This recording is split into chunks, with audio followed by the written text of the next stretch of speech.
दिठी जवाहे तव पहावे ते तुले पाहे मुकत्वा आधी वाचा वाहे सुभाषिते.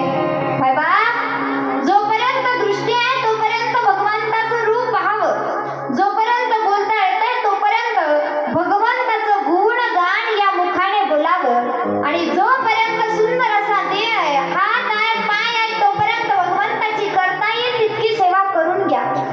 परत हा जन्म नाही मायबाप. म्हणून